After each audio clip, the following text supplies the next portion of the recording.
Hi everyone, आप सभी लोगों का स्वागत है अपने पीडब्ल्यू ऑनलाइन गाइस के इस प्लेटफॉर्म पे। आप लोगों की परीक्षा 28 मई को 2023 को सीएससी यूपीएससी सीएससी 2023 की परीक्षा हो गई है। और इस बार के पेपर को देख करके तो आपने समझ ही लिया होगा पेपर कितना टिकलेस आया हुआ है। अभी मैं बात करने वाला हूँ आपके साथ वो हिस्ट्री के जो भी क्वेश्चंस आए हैं, एंशिएंट, मेडिवल, मॉडर्न या फिर मैं कहूँ आर्ट एंड कल्चर को लेकर, तो उसके बारे में डिस्कशन करूँगा। और उसके जो मोस्ट अप्रोप्रिएट आंसर होंगे, जो मोस्ट करेक्ट आंसर होगा, वो मैं आपको भी देने की कोशिश करूँगा। सो विदाउट वेस्टिंग टाइम हम लोग देखते हैं कि क्वेश्चन क्या क्या आया हुआ है। पहले मैं आंसर कर दूँ आप लोगों का उसका विथ एक्सप्लेनेशन, सर्टन एक्सप्लेनेशन, ताकि आपके पास एक्यूरेसी के साथ आपके पास जो है वो आंसर आपके पास रहे। So let's begin now. आइए हम लोग शुरू करते हैं अपनी कहानी। और ये देखेंगे कि पहला जो क्वेश्चन है वो आप यहाँ देख पा रहे होंगे। ये इंग्लिश हिंदी दोनों का ये मैंने इमेज कट करके लगाया हुआ है। यहाँ पूछा गया है धान्य कटक के बारे में। Which one of the following regions was Dhanyakataka which flourished as a prominent Buddhist centre under the Mahasanghika located, right. So this is the question. अभी ये आपको मैंने हिंदी में भी लिख दिया। अभी देखिए, दिस इज द क्वेश्चन जिसका कि आंसर जो धान्य कटक के बारे में पूछा गया है, इसका जो आंसर होगा दैट वुड बी, इसका आंसर होगा आंध्रा, सी। देखिए क्या होता है, दरअसल अगर हम लोग बात करें तो हमने देखा होगा कि जो एंशिएंट टाइम पीरियड में हम देखते हैं कि एक डायनेस्टी हुआ करता है, that is called what I से, दैट इज़ कॉल्ड सातवाहना। तो सातवाहनों की जो अर्लीस्ट कैपिटल होती थी, जिसको बाद में हम लोग अमरावती के नाम से भी जानते थे, वो थी धान्य कटक, ठीक है। और इन्हें पुराणों में आंध्र या आंध्र भृत शब्द जैसे शब्दों से जो है सो को बताया गया, आंध्र के नाम से पुकारा गया है। और इनका जो लोकेशन था, आज के आप देखेंगे तो पूरा का पूरा Maharashtra, certain portion of Karnataka, northern Karnataka जो है वो इसको ये कवर कर रहा होता है, ठीक है। इनफैक्ट अगर हम लोग बात करें मैप पे देखें तो ये जो है ये पार्ट जो है लगभग ये हिस्सा जो है ये सातवाहनों का हुआ करता है। That part was used to be the Satavahana, और सातवाहनों को ही आंध्र कहा गया है, महासंज्ञा। दूसरी बात यहाँ पे मैं बताना चाहूँगा, इस महासंघिका के बारे में पूछा गया है, महासंघिका, ठीक है। हालांकि पूछा गया है यहाँ धान्य कटक के बारे में, लेकिन महासंघिका के बारे में भी आप जान लें कि आप जानते हैं कि सेकंड बुद्धिस्ट काउंसिल के अंदर बौद्ध धर्म में सेकंड सिज्म हुआ, दूसरा भेद हुआ, जिसके वजह से स्थविर और जो है महासंघिका जैसी संस्थाएं जो है ब्रांचेज जो है बुद्धिज़्म की वो आती हैं। दरअसल होता क्या है कि there was a group in this Buddhist council जो ये चाहता था कि जो बुद्धिस्ट मॉन्क्स के लिए जो कंडक्ट्स हैं, जो कोड ऑफ कंडक्ट है, वो थोड़ा और स्ट्रिक्टर होना चाहिए। लेकिन जो मेजॉरिटी ऑफ द जो मेंबर्स थे काउंसिल के, वो नहीं चाहते थे। और उन्होंने क्या किया, जो नहीं चाहते थे कि हाँ जो है स्ट्रिक्टर, अगर हम लोग बात करें कि जो कंडक्ट है मॉन्क्स के लिए वो ज़्यादा और भी कठोर बनाया जाए, उसके जो विरुद्ध थे, जो विपक्ष में थे, उन लोगों ने अलग से मिलकर के अपनी महासंघिका के नाम से जो है सो अपना एक न्यू ब्रांच जो है सो ओपन किया। यहीं से क्वेश्चन और बन जाता है कि बौद्ध धर्म में पहली बार विभाजन भी यही होता है, जिसको बोलते हैं फर्स्ट सिज्म, ठीक है। सो आंध्र जो है सो यहाँ पर हम देखेंगे कि इसके लिए सातवाहनों के लिए है, और जो है सो ये धान्य कटक जो है सो अंडर में बात करें that is in Andhra, right. Mahasanghika के बारे में भी थोड़ी चर्चा हो गई अपनी। अब आइए हम लोग दूसरे प्रश्न पे चलते हैं। दूसरे प्रश्न के बारे में बात करें, that is a very factual question. And हम लोग बात करें तो यहाँ पर थोड़ा फैक्चुअल क्वेश्चन भी है, थोड़ा सा एनालिटिकल भी क्वेश्चन है, आर्ट एंड कल्चर का जुड़ा हुआ क्वेश्चन है। जो लोग क्लास में होंगे उनको शायद ये याद होगा कि हमने इसको प्रॉपर तरीके से डिस्कस भी किया था कि with reference to ancient India consider the following statements, यानी कि प्राचीन भारत के संदर्भ में निम्नलिखित कथनों पे आपको विचार करना है और आपको बताना है कि सही क्या क्या इसमें से कोट दिया गया है, ठीक है। सो जो कॉन्सेप्ट ऑफ स्तूपा है इज बुद्धिस्ट इन ऑरिजिन। देखिए पूछा गया स्तूप जो है कि संकल्पना मूलतः बौद्ध संकल्पना है। आप लोग के प्रश्नों को पढ़ के, ठीक है, और प्रश्न को पढ़ के समझने की कोशिश कीजिए कि क्या पूछा जा रहा है। निश्चित तौर पर अगर हम लोग बात करें तो आप देखेंगे जो बुद्धिस्ट आर्किटेक्चर है उसका एक इम्पॉर्टेंट जो पार्ट है वो है क्या है, स्तूपा कंस्ट्रक्शन, ठीक है ना। स्तूप जो है बुद्धिस्ट आर्किटेक्चर के साथ जुड़ा हुआ है। लेकिन जो शब्द डाला गया दैट इज कॉल्ड मूलता, what I say is called origin. The concept of stupa is Buddhist in origin, ठीक है ना, Buddhist in origin. No, that is not Buddhist in origin. In fact जो स्तूपा है दैट प्रीडेट्स टू बुद्धिज्म। अगर हम लोग देखें तो बौद्ध धर्म से पहले ही स्तूप के बारे में चर्चा मिलती है, और चर्चा के लिए हमारे पास कई लिटरेरी एविडेंसेस भी हैं। अगर हम लोग बात करें तो ऋग्वेद में स्तूपों की चर्चा की गई है, अथर्ववेद में की गई है, संहिता वाजस्नेयी संहिता में किया गया, ब्राह्मणा पंचविश ब्राह्मण में भी इसकी चर्चा की गई है। इसके अलावा अगर हम लोग बात करें तो हम देखेंगे क्या कि कई उपनिषदिक जो रेफरेंसेस है वहाँ भी स्तूपों के बारे में चर्चा की गई है। इसके अलावा स्तूप शब्द जो है अग्नि की ज्वालाओं के लिए भी स्तूप शब्द का यूज़ किया गया है। दूसरा, जो स्त्रियाँ होती थी उनके जुड़ों के लिए भी स्तूप किया गया है। इसके अलावा माउंट्स बनाए जाते थे जो कि मेडिटेशन वगैरह के लिए कार्य किया जाता था, उसके लिए भी स्तूप शब्द का प्रयोग किया गया है। आगे चलकर यही स्तूप हम देखते हैं कि बुद्धिस्ट आर्किटेक्चर को इन्फ्लुएंस करता है और स्तूपा का कंस्ट्रक्शन होना शुरू होता है। इस लिहाज से अगर हम देखें तो ये शब्द दिया गया स्तूप की संकल्पना मूलतः बौद्ध संकल्पना है, ये इस स्टेटमेंट को गलत कर देता है। ठीक है, दूसरा हम जानते हैं कि stupa was generally a repository of relics, यानी कि स्तूप आमतौर अवशेषों का निक्षेपागार होता है। ये बात बिल्कुल सही है। आपने देखा है कि शुरुआती दिनों में जब बौद्ध की मृत्यु होती है, बुद्ध की मृत्यु होती है, तो उनके अवशेषों को हम देखते हैं क्या कि 8 गणों में जो है बांट दिया गया था और उनके ऊपर स्तूपा का कंस्ट्रक्शन किया गया था। हालांकि ये जो प्रक्रिया, ये जो प्रथा शुरू हुई, इसमें हम देखते हैं केवल बौद्ध ही नहीं बल्कि उसके बाद जो भी बुद्धिस्ट मॉन्क्स थे या जो बौद्ध धर्म के जो अनुयायी थे, उनके डेथ्स होने के बाद भी उनके ऊपर जिस मॉन्यूमेंट्स को बनाया गया that is called what, stupa. ठीक है, तो स्तूप आम तौर पर हम लोग बात करें तो अवशेषों का निक्षेपागार होता था। It was generally a repository of relics. इसके अलावा हम देखते हैं कि आगे चल करके जो स्तूपा कंस्ट्रक्शन, जो आर्किटेक्चर में जो स्तूपा आर्किटेक्चर है, जब ये हमारा शुरू हो गया, यानी कि हम देखते हैं कि स्तूपा का कंस्ट्रक्शन होना शुरू हो गया, तो डिफरेंट टाइप्स के हम देखेंगे कि स्तूपा का निर्माण किया गया। आमतौर पर कुछ किताबों में पढ़ेंगे कि 3 प्रकार के स्तूपों की चर्चा की जाती है, कई जगहों पे 4 प्रकार के स्तूपों की चर्चा की जाती है। इसमें से वोटिव भी है, ठीक है, एंड देन कॉमेमोरेटिव भी है। तो ये दोनों इस स्टेटमेंट को stupa was a votive and commemorative structure in Buddhist tradition, ये बात बिल्कुल सही है, दैट इज करेक्ट वन। अगर हम लोग बात करें वोटिव्स के बारे में तो ये थोड़ा सा इसमें देखेंगे कि ड्रम लाइक डोम बनाए जाते थे। अगर हम लोग बात करें इस तरीके से जो स्ट्रक्चर होता है, हम देखें अगर, तो ये ड्रम लाइक स्ट्रक्चर जो है स्तूप के लिए, जनरली हम स्तूप ऐसे बनाते हैं जो हेमी स्फेरिकल दिखता है, लेकिन ये ड्रम लाइक स्ट्रक्चर अगर हम देखेंगे तो ये वोटिव स्ट्रक्चर्स का आपको देखने को मिलेगा। और आप देखें कि जो महाबोधि टेम्पल है बोधगया में, बिहार के अंतर्गत, वहाँ पर मैक्सिमम आपको वोटिव स्ट्रक्चर्स जो है स्तूपा के स्ट्रक्चर्स आपको देखने को मिलेंगे। So stupa was a votive and commemorative structure in Buddhist tradition, ये भी बात बिल्कुल सही है, दैट इज करेक्ट वन। तो इस लिहाज से हम देखें कि स्तूपा के लिए जो से कंसर्न जो रेफरेंस में ये सवाल पूछा गया है, उसमें जो पहला स्टेटमेंट है that is not correct, it is not Buddhist in origin, ठीक है, rather it predates to Buddhism.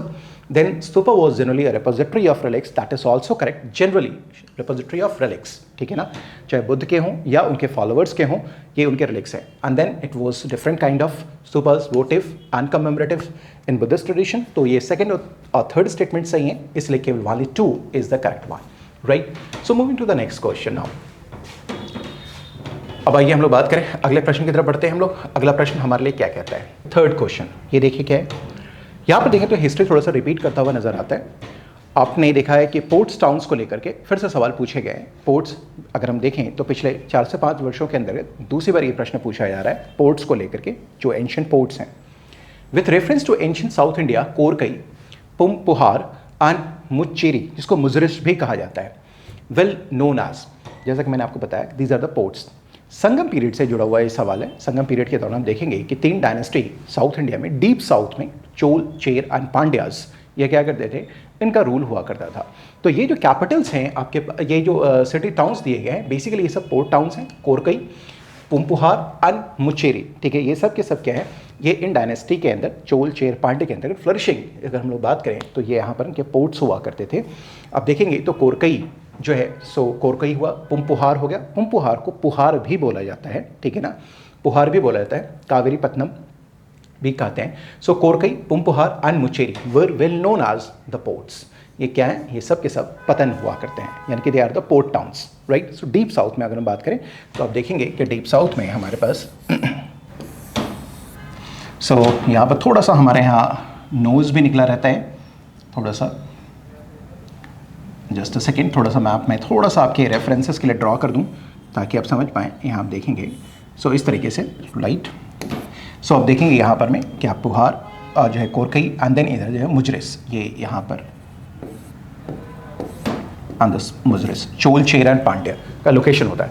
So this is your what I can से पुहार, this is Korkai and this is called मुजरिस, जिसके लिए यहाँ शब्द मुच्चेरी भी यूज़ किया गया है। Moving to the next question, इसलिए ports is the correct one. पतन यहाँ पर में हम देखेंगे कि ये इसका सही आंसर है। इसके अलावा हम लोग चलते हैं चौथे प्रश्न की तरफ।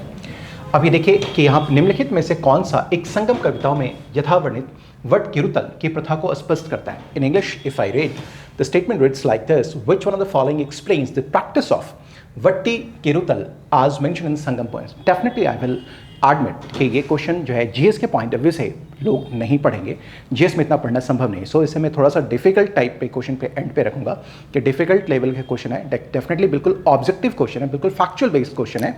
अगर हम लोग बात करें तो ये क्वेश्चन, ये शब्द अगर आप देखेंगे तो आजकल जो लोग ऑप्शनल के लिए किताब पढ़ते हैं, उपेंद्र सिंह मैम की किताब को आप लोग पढ़ते हैं, उसके आप देखेंगे समवेयर अराउंड पेज नंबर 494 के अराउंड आपको ये शब्द दिखाई देगा, वट्टा किरुतल। वट्टा किरुतल ये शब्द आपको मिलेगा। इसका मतलब मैं पहले कह दूं कि जीएस में अगर किसी ने इस प्रश्न को अगर सॉल्व नहीं किया है, अगर उसको लगता है कि ये कहाँ से पूछ लिया गया, तो ज़्यादा परेशान होने की ज़रूरत नहीं है कि ऐसे कुछ शब्द तो हमेशा इस टाइप के टर्म्स आपके पास आते ही रहते हैं जिसमें आपके पास पूरा गूगली हो जाता है। तो ये थोड़ा सा मैं बिल्कुल डिफिकल्ट साइड पर रखूँगा उन लोगों के लिए जिनका हिस्ट्री ऑप्शनल नहीं है। लेकिन जिनका हिस्ट्री अगर ऑप्शनल है तो आपके ऑप्शनल की किताबों में देखने को मिलता है, ठीक है। तो जो लोग कहते हैं कि ये भी पढ़ा हुआ है और ये इजी है, that is not an easy from my side. इसको जनरली लोग नहीं पढ़ते हैं। दूसरी बात ये कि संगम, आप जानते हैं कि जैसा मैंने आपसे कहा भी है कई बार कि देखिए देयर आर सर्टेन जो है से थीम्स को आप हमेशा करके जाइए। हालांकि यूपीएससी क्या करता है, ट्रेंड तोड़ता है। मैं थीम्स की बात कर रहा हूँ कि देयर आर सर्टेन पोर्ट्स जहाँ से क्वेश्चन पूछे ही जाएंगे। कुछ दिन पहले ही मैंने आप लोगों के साथ डिस्कशन किया था और बताया भी था कि there are certain important theme जिसको आपको करके जाना चाहिए। उसमें संगम लिटरेचर भी बहुत महत्वपूर्ण है।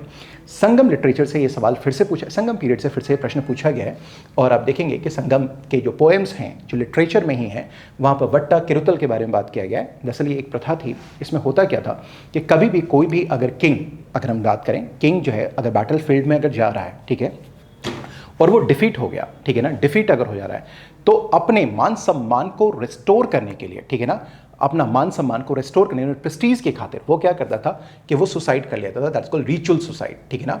और रिचुअल सुसाइड जो होता था दैट इज थ्रू स्टार्विंग, यानी अपने आप को भूखा रख करके वो इस प्रैक्टिस को करते थे, ठीक है ना, just to maintain his own respect, ठीक है ना। जो एक उसकी जनता देखती थी और उसको देख करके एक जो फीलिंग आती थी कि he is my king, he is my protector and everything, तो वो क्या करता था कि वो अपने आप को स्टार्वेशन टिल देते। यानी कि एक मोरल कंसेप्ट भी है, मोरालिटी भी आप देखेंगे इसके अंदर इन्वॉल्व होता है कि हाँ आई एम द किंग, ठीक है, और हमारे साथ अगर हमने अपना प्रोटेक्ट नहीं किया तो then I should not live. तो this was the some kind of thing that you can relate with, ठीक है। तो रिचुअल सुसाइड होता था, starving himself to death. So Vatakkirutal इसका मतलब ये हो गया, that is mention in the poems. So इसलिए D is the correct answer, but very objective question, but it was not an easy question, ठीक है।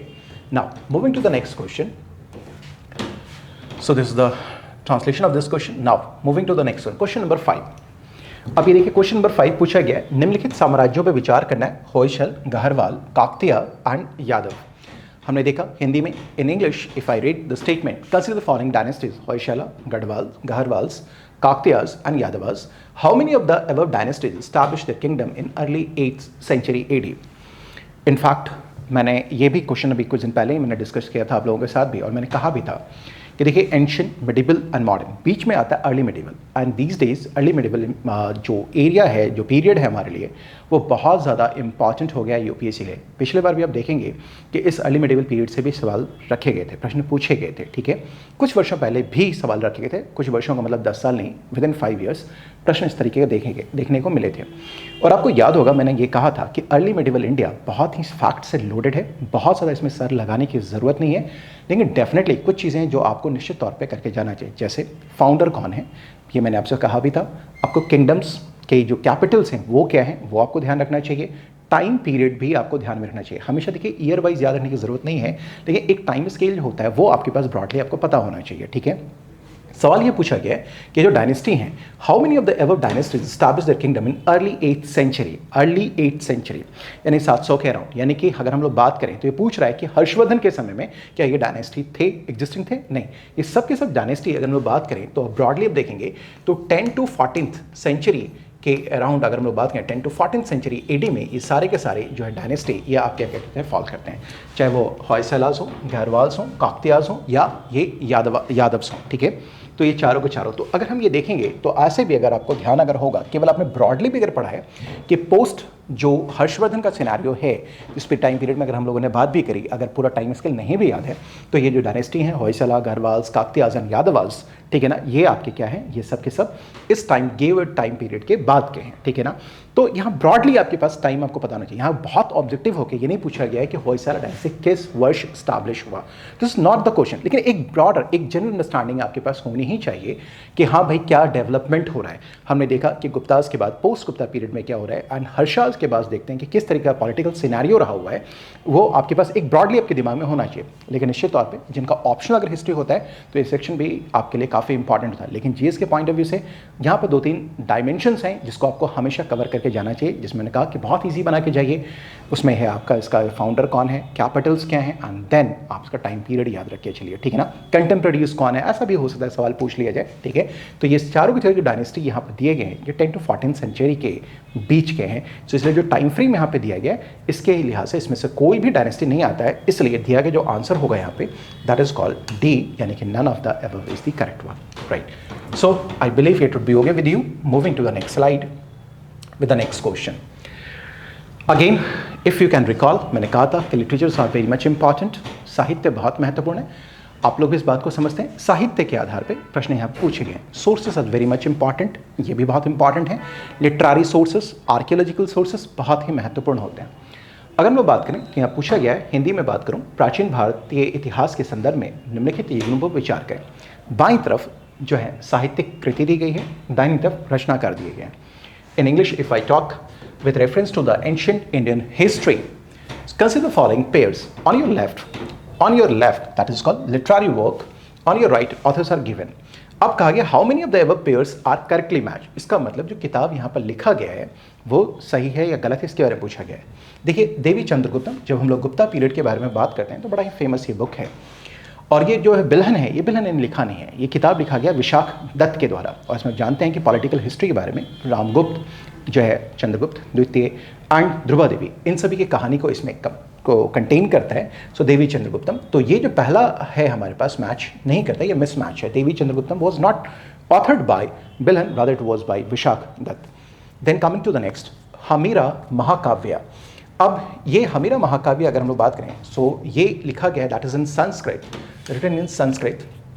अब इस बात को मैं फोकस क्यों कर रहा हूँ, that is in Sanskrit, right.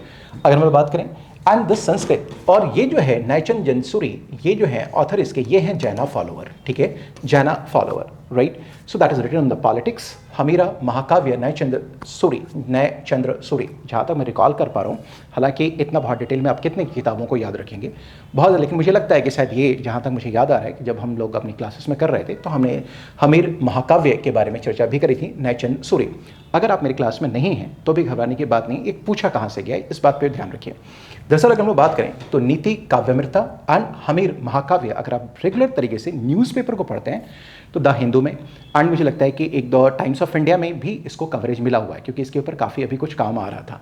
सो हमीर महाकाव्य को लेकर के हम लोग बात करें तो ये आपका वो सोर्स है, ये हिस्ट्री की किताब से ना पूछते हुए व्यक्तिगत रूप से मेरा मानना है कि ये करंट सेंट्रिक होकर पूछा गया है कि निश्चित तौर पर लिटरेचर इज इंपॉर्टेंट वन। जो भी आप रेगुलर जब न्यूज़पेपर पढ़ रहे होते हैं तो उस दौरान जो भी आपके प्राचीन भारत में, एंशिएंट हिस्ट्री में, मेडिवल हिस्ट्री में कुछ किताबों का जिक्र अगर आता है तो निश्चित तौर पे अपना एक नोटबुक आप रखते होंगे, वहाँ पे इसको नोट डाउन कर लीजिए। क्या पता कि इतनी सारी किताबों में से जो करंट अफेयर्स में कुछ किताब पूछा गया है उसके बारे में ही पूछ ले। तो ये एक तैयारी का एक तरीका होता है। आप इसको इतिहास में जा करके सारी किताबों को पढ़ना, कुछ आप सुपरफिशियल लेवल पे कुछ किताबों को रट सकते हैं, याद रख सकते हैं, लेकिन सारी किताबों को रखना संभव नहीं है। तो आप देखिए करंट अफेयर्स में ये दोनों के दोनों जो हैं, ये दोनों पूछे गए हैं।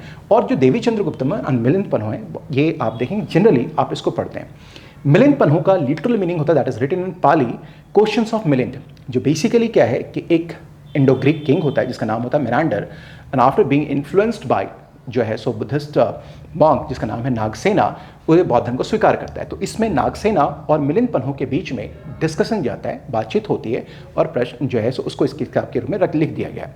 अब यह कहा गया है कि यहाँ ऑप्शन में नागार्जुन दिया हुआ है, नागसेना नहीं दिया गया, बट मैं कहना चाहूँगा कि जो नागसेन है वही नागार्जुन भी हैं। नागसेना इज नागार्जुना, ठीक है। और इसके लिए आपके पास रेफरेंसेस अवेलेबल हैं। आप इस रेफरेंसेस को इवन जो ओल्ड एनसीईआरटी है उस किताब में से आप रेफर कर सकते हैं। यहाँ पर दिया गया है, पोस्ट मॉडर्न पीरियड में आप पढ़ेंगे तो आपको वहाँ पर ये मिल जाता है। सो नागसेना और Nagarjuna both are the same, they are not the different people, ठीक है। So Milinda Panho that is called Nagarjuna, so that is also correct one. Now, Niti Vakyamrita, that is also written in Sanskrit by Somdev Suri, ठीक है, सोमदेव सूरी। सो this is also correct one. तो इस लिहाज से देखें तो ये हमारे पास जो 3 पेयर हैं they are correct one. So only 3 is the correct answer right over here, right. सो हम देखें कि यहाँ पर मैं जो है सो आपके पास केवल देवी चंद्रगुप्तम जो है या गुप्ता, ये बिल्हन के द्वारा लिखा, ये गलत है, इसलिए आपका जो आंसर होगा ये 3 होगा। बाकी जो 3 दिए गए 2, 3 and 4 they are the perfectly correct matches, right? So moving to the next slide, ठीक है, and here is your next question. Question number 7. Again, history repeated. हमने एक जब बात किया था इंपॉर्टेंट थीम्स के ऊपर, इंपॉर्टेंट सब टॉपिक्स के ऊपर, तो हमने बताया था कि बुद्धिज्म एंड जैनिज्म, और ये आप सभी लोगों को पता है, कुछ नई बात नहीं है, आप सभी लोग इसको भी समझते हैं कि बौद्ध धर्म और जैन धर्म बहुत ही इंपॉर्टेंट है। यहाँ से अक्सर सवाल यूपी से डालती हैं। इस बार भी बौद्ध धर्म से, जैन धर्म से संबंधित कई प्रश्न पूछे गए हैं। उनमें से ही एक प्रश्न आपके लिए यहाँ है जो कि जैन फिलॉसफी से रिलेटेड है।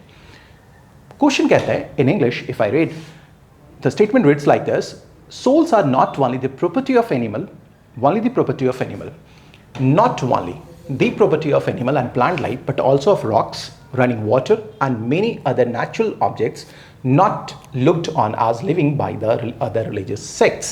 So now, the above statement reflects one of the core beliefs of which one of the following religious sects of ancient India, Buddhism, Jainism, Shaivism and Vaishnavism. Hindi में भी प्रश्न आप देख ही रहे हैं, क्या है, कहा गया कि आत्मा केवल जंतु और पादप जीवन की संपदा नहीं है, बल्कि शिलाओं, प्रवाहित जल धाराओं और अन्य अनेक प्राकृतिक वस्तुओं के भी है जिन्हें अन्य धार्मिक संप्रदाय जीवित नहीं मानते। इसका मतलब ये जो प्रश्न पूछा गया है ये दरअसल आपकी फिलोसॉफिकल क्वेश्चन है, फिलोसॉफी से रिलेटेड है। इसमें बौद्ध धर्म भी है, जैन धर्म भी है।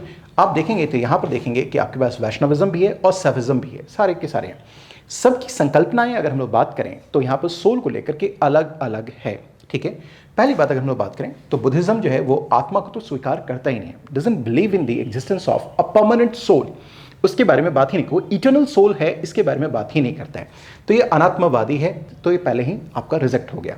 नाउ अगर हम लोग बात करें ये 3 statement, Jainism, Shaivism and Vaishnavism soul को एक्सेप्ट करता है। ये तीनों के तीनों सोल के कंसेप्ट को एक्सेप्ट करता है। लेकिन क्वेश्चन क्या पूछा गया है, सोल, लेकिन ये कहता है सोल जो है that is in the living being, यानी कि लिविंग बीइंग के अंदर सोल को कंसेप्ट को किया गया है, ठीक है। लेकिन इससे आंसर तो आता नहीं है। पूछा है not only the property of animal and the plant, यानी कि लिविंग बीइंग के अंदर नहीं है, बल्कि ये rocks, running water and many other natural things में है। दरअसल क्या है कि जैनिज्म में ये कहा गया there are the 6 fundamental elements you can say, और जो फंडामेंटल जो ऑब्जेक्ट्स हैं दैट मेक्स दिस यूनिवर्स। इसका मतलब ये हो गया कि अगर हम बात करें जो 6 फंडामेंटल हैं, इसमें केवल जीवों के बारे में, यानी केवल लिविंग बीइंग के बारे में नहीं बात किया गया, बल्कि नॉन लिविंग के अंदर भी हम देखते हैं कि सोल के कॉन्सेप्ट को स्टैब्लिश किया गया है, ठीक है ना। And depends over your karma, ठीक है ना, whatever the karma you have performed, ठीक है ना, accordingly you will have the number of souls, ठीक है। सो एनीवेज, तो यहाँ पर ज़्यादा not going much into the depth of this Jain philosophy. बस मुझे ये बताना है कि जैनिज्म ने केवल इस बात को स्वीकार किया कि लिविंग के अलावा नॉन लिविंग थिंग्स में भी जो है सो सोल एग्जिस्ट करता है। और अगर हम देखें तो यहाँ पर rocks, running water and mainly other natural objects जो है सो इसके बारे में बात होगी। तो यहाँ पर जो आंसर होगा दैट इज कॉल्ड जैनिज्म। और ये जो 2 हैं last 2, Shaivism, Vaishnavism, they do believe in the existence of soul but in living beings only, not in non-livings, right? So moving to the next question. 7th question did now. Again, who among the following rulers of Vijayanagara Empire constructed a large dam across Tungabhadra River and a channel cum aqueduct several kilometers long from the river to the capital city? Vijayanagara साम्राज्य में इनमें से किस एक शासक ने तुंगभद्रा नदी पर एक विशाल बांध निर्मित किया और नदी से राजधानी तक कई किलोमीटर तक एक लंबी नहर और कुल्या का निर्माण किया? Again I can say you कि there are certain important themes जो आपको करना चाहिए, जिसमें कि विजयनगर और बहमानी एम्पायर भी था। विजयनगर साम्राज्य से पूछा गया प्रश्न यहाँ पे आपके सामने है।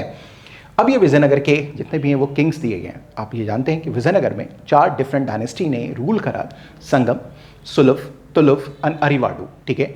संगम डायनेस्टी में हरिहर बुक्का ने अपना जो है जो सबसे पहले इसको फाउंड करा, और हरिहर टू के डेथ के बाद देवराया फर्स्ट आता है।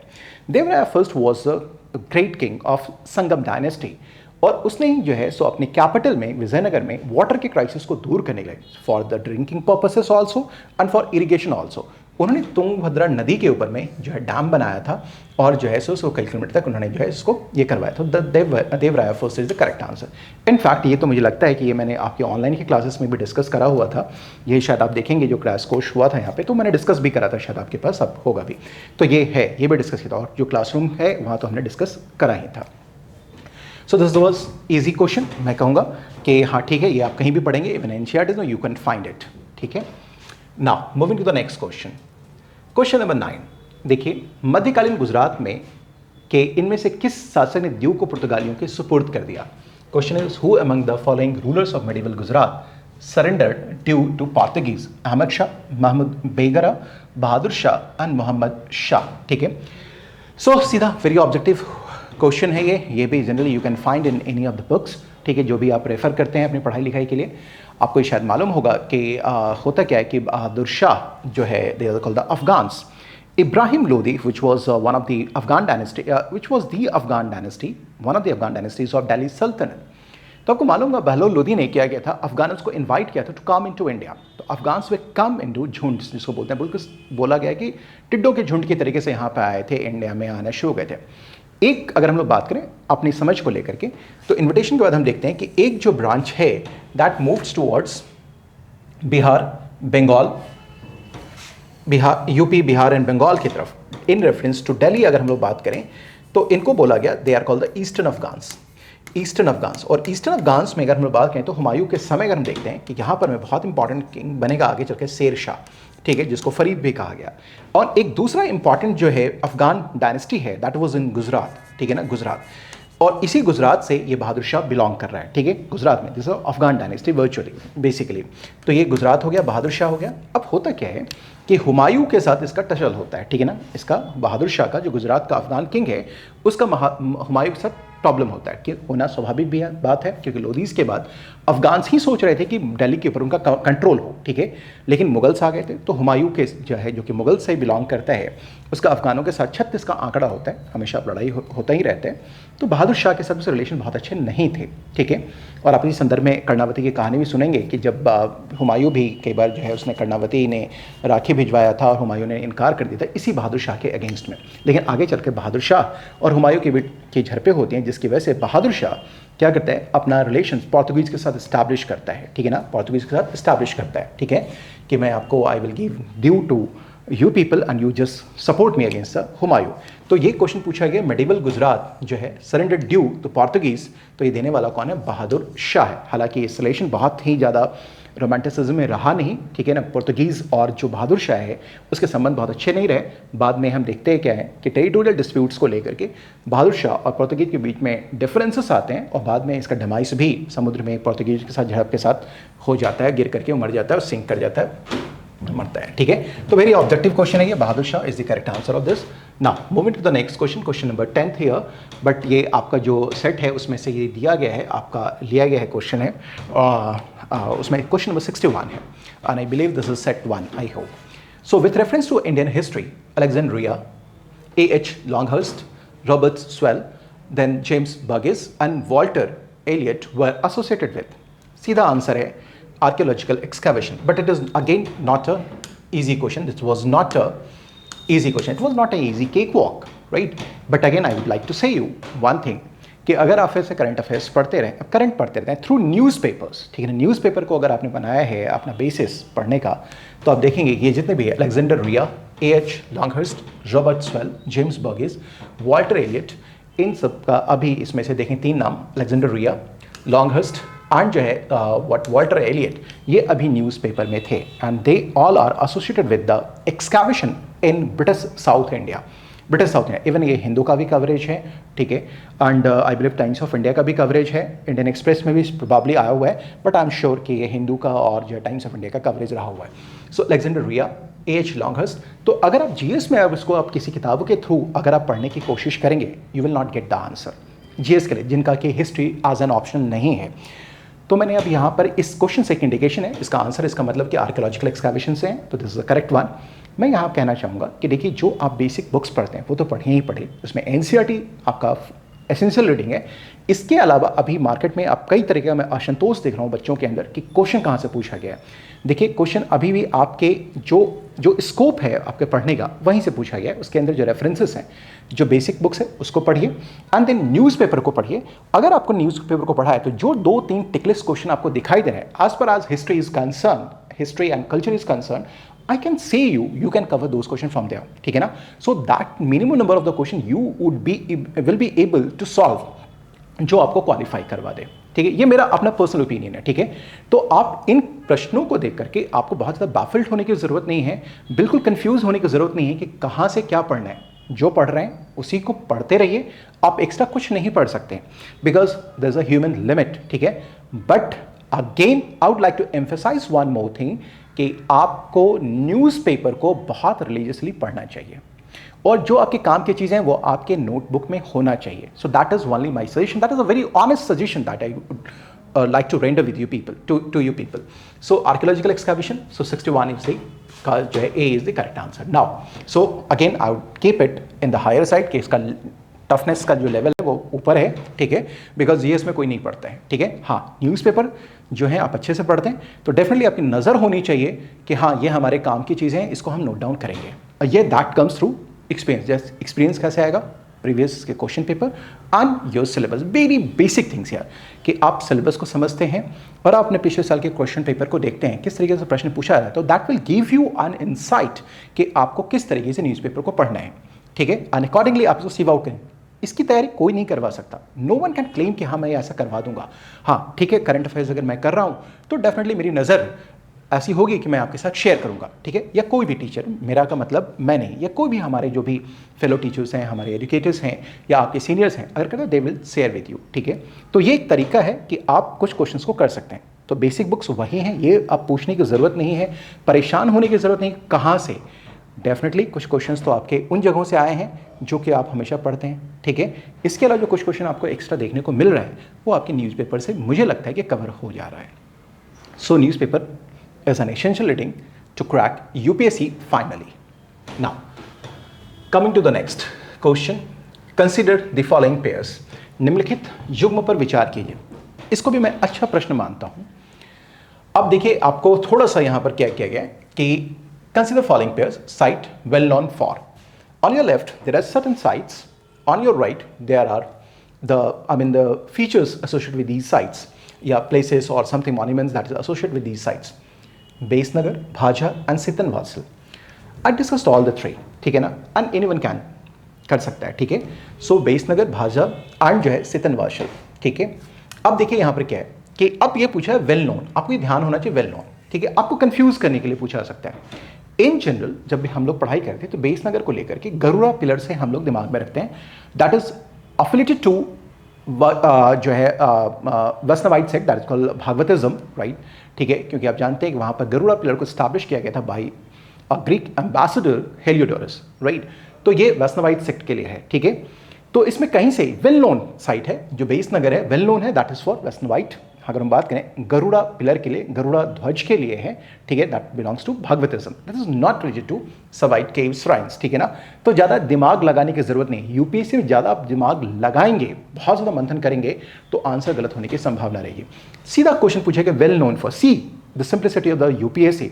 हाँ, बट आपके अंदर वो स्किल होना चाहिए कि आप उसको समझ सकें, ठीक है, कि वेल नोन फॉर सीधा पूछा है। And Besnagar without any diet, जो विदिशा के आसपास है, एमपी का शहर आता है वहाँ पर में, that is known for its Garuda pillar, ठीक है, that is affiliated with your भागवतिज्म।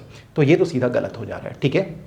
मैं सवाइट केव श्राइन्स के आसपास छोटे छोटे मिले हैं, that is not. So it is well known, question is clear, it is जो यूपीएससी का मतलब है वो ये जानना चाहता है, यू आर अवेयर ऑफ कि हाँ यहाँ पर में गरुड़ा ध्वज है and that is to related to Bhagavatism. Bhaja Buddhist cave shrine से नो डाउट। सितनवासल के बारे में भी हम लोग जब पेंटिंग्स के बारे में बात कर रहे थे तो हमने जैन केव जो पेंटिंग्स है सितनवासल से मिला है, और ये जना केव श्राइन्स है, तो ये बिल्कुल सही है। ये 2 और 3 ये बिल्कुल करेक्ट है। So again the pair based question is तो करेक्टली मैच ओनली 2, ठीक है। So only 2 is the correct answer, right. Now moving to the next question. Again this is the question मैं इसे ले लेता हूँ उधर इंग्लिश में, ज़्यादा बेटर होगा ये। Consider following statements. Statement 1, statement based question.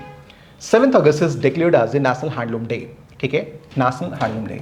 I hope I will keep it on the easier side, ठीक है, मैं ईजियर साइड पे रखूंगा इसे। क्यों रखूंगा, इसकी वजह यह है कि आप जानते हैं कि करंट अफेयर्स में नेशनल हैंडलूम डे पर प्रश्न पूछा गया है, तो ये किसी को भी याद रहेगा, क्योंकि डेट्स वगैरह भी हम लोग कई बार याद करते हैं, जीएस तो यही होता है। 7th August national handloom day that was declared by government of India in year 2015, ठीक है, 2015 में किया गया था। So 7th August is declared as the National Handloom Day. There's no problem at all. ठीक है. Now, what is the significance of this 7th August? ठीक है ना? Because during our national movement, Swadeshi movement was launched against the partition of Bengal. आप देखें 1905 में हुआ था, तो उसके विरोध में स्वदेशी मूवमेंट शुरू किया गया था, ठीक है। और इसमें जो भी इंडिजिनस प्रोडक्ट्स थे, यानी कि जो कपड़े वगैरह होते थे हथकरघा पे बना करके, यानी कि जो बोलते हैं इंडिजिनस प्रोडक्ट को, जो मेक इन इंडिया का जो कॉन्सेप्ट चल रहा है कि अपना बना हुआ पहनो, नो ब्रिटिशर्स का भी कोई सामान का, इवन इंस्टीट्यूशंस का, इन सभी का बहिष्कार करो, ठीक है। तो 7th August is declared as national handloom day. Now इस कॉन्टेक्स्ट में हमने स्वदेशी मूवमेंट को लॉन्च किया था, और उसी को याद करने के लिए, ठीक है ना, just to change that date, ठीक है ना, हमने 7th August को नेशनल हैंडलूम डे, क्योंकि इसमें देखेंगे कि हमने अपना जो कपड़ा उपड़ा बनाना शुरू किया था, खुद चरखा पे काट के, करघा पे करके हम लोग अपने लिए यूज़ कर रहे थे, तो उसी को याद रखने के नेशनल हैंडलूम डे को स्टार्ट किया गया 2015 में 7th August को। तो स्टेटमेंट नंबर 1 उसका कॉन्टेक्स्ट भी समझ में आया। नाउ स्टेटमेंट नंबर 2 को पढ़ते हैं। It was in 1905 that the Swadeshi movement was launched on the same day. इसी तारीख को किया गया था। तो अब आपको लगता है कि आंसर इज बिल्कुल सही है, स्टेटमेंट भी बिल्कुल सही है, और अगर पूछ रहा है कि अगर ये करेक्ट एक्सप्लेनेशन है तो एक्सप्लेनेशन भी बिल्कुल सही है, करेक्ट है, ठीक है। इसी को ध्यान में रख करके 7th August को हमने नेशनल हैंडलूम डे बनाना शुरू किया था। तो both of the statements are correct one, and the statement number 2 is the correct explanation of statement number 1। So answer would be A is the correct, ठीक है। And एक again इतिहास history ने UPSC ने रीजन एजर्सन बेस्ड क्वेश्चन पूछना शुरू कर दिया थ्रू दिस क्वेश्चन, ठीक है। काफ़ी लंबे समय से ये यूपीएससी ने इसको डिसकंटिन्यू कर दिया था, बट ये प्रैक्टिस हैज अगेन रीअपीयर्ड नाउ। सो हमने ये देख लिया। So thank you very much, और मैं यही कहना चाहूँगा कि घबराने की कतई ज़रूरत नहीं है। आपने जो करना था वो आपने कर दिया है। हम सेफर साइड में हैं, सेफर साइड में नहीं हैं। बस मेरा ये सिंपल सा मैसेज ये होगा कि आपका पेपर हो चुका है। आपने जो कुछ भी किया है बिना कुछ टेंस्ड हुए अपनी पढ़ाई को आगे जारी रखिए। मेरी तरफ से सलाह ये होगी कि ये समय पीटी जिनका अच्छा गया है उनके लिए भी, जिनका अच्छा नहीं गया उनके लिए भी आप मेंस की तैयारी शुरू करें, ठीक है। कारण उसका ये है कि पीटी की तैयारी ना तो आइसोलेशन में होती है, जिनको लगता है कि मेरा सिलेक्शन नहीं होगा तो हमें पीटी के लिए पढ़ना चाहिए, नहीं, ऐसा नहीं होता है, ठीक है। आप पीटी और मेंस दोनों की तैयारी एक साथ कर रहे होते हैं। ये हमेशा एक इंटीग्रेटेड अप्रोच के साथ चलता है। तो मैं कहूँगा कि अभी मेंस की तैयारी करिए, उसके बाद आपकी पीटी की तैयारी भी ऑटोमेटिक होती रहती है। एंड दूसरा, आपको जब कभी मेंस को लिखने का मौका मिलेगा तो आप बहुत ही अच्छे पोजीशन में होंगे। दूसरा, जिनको ये लग रहा होगा कि मेरा बॉर्डरलाइन केस है, हो भी सकता है, नहीं भी हो सकता है, और उस गफलत में रह गए कि क्या होगा और रिजल्ट अगर आ गया तो आपके ये समय होंगे वो बर्बाद हो जाएगा, तो भी आप पढ़िए। और जिनको लगता है कि मेरा हो जाएगा, जितना है मिनिमम कट ऑफ अब थ्रेशोल्ड में क्रॉस कर जाऊंगा, तो डेफिनेटली आपको तो पढ़ना ही है, ठीक है। और जाते जाते मैं कहूँगा कि निश्चित तौर पे कि यूपीएससी पेपर को टफ करने के लिए ग्रेजुअली और इवॉल्व होती चली जा रही है। लेकिन मैं ये कहूँगा कि आप जो है परेशान ना हो, बाफल्ड ना हो। यही इस एग्जामिनेशन का डिमांड भी है कि आप अपने आप को स्ट्रेस में रख के कैसे मैनेज कर पाते हैं और कितना बेहतर प्रदर्शन कर पाते हैं, और यही शायद ब्यूरोक्रेसी में रिक्वायर्ड भी है। यहाँ पर बहुत ज़्यादा किसी रिसर्चर की ज़रूरत नहीं है। मैं मानता हूँ कि रिसर्चर्स जो हैं, जो जेन्युइनली कुछ रिसर्च करके आपको देते हैं, कुछ साइंटिस्ट होते हैं, उनके पास ज़्यादा ज़रूरत है, उनको पढ़ने की ज़रूरत है। आपको कुछ बहुत ज़्यादा खोजने की ज़रूरत नहीं है। मैं भी टीचर हूँ, मैं अपने बच्चों के साथ इंटरेक्ट कर रहा हूँ। लोगों को कहना है कि पता नहीं सर कहाँ से सवाल पूछ लिया गया, तो मैं देखता हूँ कि परेशान हैं। निश्चित तौर पे साल भर उनका स्टेक पे था, अगर सवाल इस तरीके से अगर उनके सामने आ जाए तो परेशानी तो स्वाभाविक की बात है। लेकिन फिर से मैं कहूँगा कि आपका अपना कैरेक्टर बहुत इंपॉर्टेंट है। आपको अपने का कंट्रोल करके रखना है, कलेक्ट करके रखना है। अगले साल के लिए भी यह भगवान ने मौका दिया, तो इस साल के लिए भी आपको जो करना था वो आपने कर दिया, ये हो गया। और पढ़ने का तरीका भी वही है जो आपने किया है। यूपीएससी जानी जाती है, यूपीएससी हमेशा चीज़ों को करती है डिफरेंट, बट ये चलता रहता है कि हमेशा वो ट्रेंड्स को ब्रेक करे, लेकिन अब देखिए कुछ जो ट्रेंड है उसको फॉलो कर रही है, जिसको हम लोग थीम्स और सब टॉपिक्स के थ्रू हम लोगों ने डिस्कस हिस्ट्री में किया भी था। तो चेहरे पे मुस्कुराहट लाइए, ठीक है। मैं समझ सकता हूँ कि परेशानी हो सकती है, जिनका पेपर थोड़ा सा भी गड़बड़ हुआ होगा, तो आज स्टूडेंट मैं समझ सकता हूँ कि आपको क्या बीत रहा होगा, लेकिन एक शिक्षक होने के नाते, आपके बड़े भाई होने के नाते मैं आपसे यही कहूँगा कि अपने आप को रिकलेक्ट कीजिए, जो किया आपने अच्छा किया, ठीक है, और अगले चरण की तैयारी के लिए शुरू हो जाइए, ठीक है। सो मेरी शुभकामनाएं आप लोगों के साथ, wish you all the very best, God bless you guys, bye bye, take care everyone.